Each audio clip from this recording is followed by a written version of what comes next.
Hello, I'm Debra May Himes, and my company is Debra May Himes Interior Design and Associates, and I've been working in the field of interior design for 40 years now. I have on the drafting table behind me a large home that I'm working on, and I thought it would be nice as my first video that I'm going to be sharing information to you for to talk about space planning, which is very important for everyone when they're looking at how to place furniture in their home. There's just some important details to pay attention to and mistakes not to make. So if you'll stay with me, then I will see you at the drafting table. So when I am working on a project and coming up with the space planning solutions for the project, I take a look at the project as a whole. And I'm trying to remember that we need to be able to negotiate the spaces well, allow appropriate seating arrangements, allow for enough seats for the task at hand, and that everyone can move comfortably and safely from one space to another. So if you want to look at, this is the entry into the house, and if you look at the great room area, you'll notice that this is a conversation area. It's a conversation seating plan. So the sofas and the chairs are all turned into each other, and so people can have nice conversations. One of the biggest problems with people is not allowing for traffic to get in and around these spaces, and also they will move the furniture way too far apart, so no one can really have effective conversations. So I also have a 96-inch sofa here because that fits the space, and an 84-inch sofa here that fits the space. But also notice there are 3-seaters. The reason I like 3-seaters is because if you have 2-seaters and someone sits on each end, the cushions go up in the center.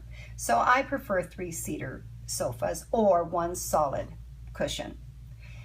Back in the dining room, the dining table is 108 inches by 48 inches, and you can see that seats 8 people comfortably well. And this is the kind of thing that I need to hear from my clients. How many people have to be sitting at the dinner table? How many people that are in the family will using it often? For the office, as you can see, 2 people will be sitting at this desk. Both the husband and the wife will be using this desk at the same time. I do make sure that the desk is long enough so they can have appropriate space to both work comfortably. I have 4 feet from the back of the desk to the front of the credenza. That gives you enough space to get your chair in and out and not be hitting the furniture. So those are important little clues. The other thing I like is the headboard wall in a master bedroom. See this master bedroom? This is a fireplace, and we have a seating area, conversation area. Again, the sofas are turned into each other to discuss whatever they want. And this back wall for master bedroom, I typically like 13 to 16 feet for the length of this wall. It gives me enough space for a king-size bed and 2 well-sized nightstands. As we go into, you can see in the kitchen, we have plenty of seating here around because the client likes to sit and cook with her friends and neighbors that are around, and they all visit. And so this is a large island so that her friends can sit around while she's cooking. And then we have also in the tavern, same thing. They do a lot of entertaining, so they have lots of seating for everyone so they can enjoy them and visit. Lots of conversation areas. These are pretty much conversation areas as well. Another little thing is this is their breakfast nook. A 54-inch diameter table will seat 6 people very comfortably.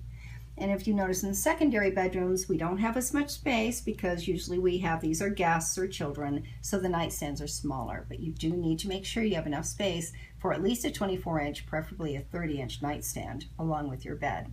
One of the biggest problems is people buy furniture at a store and don't measure.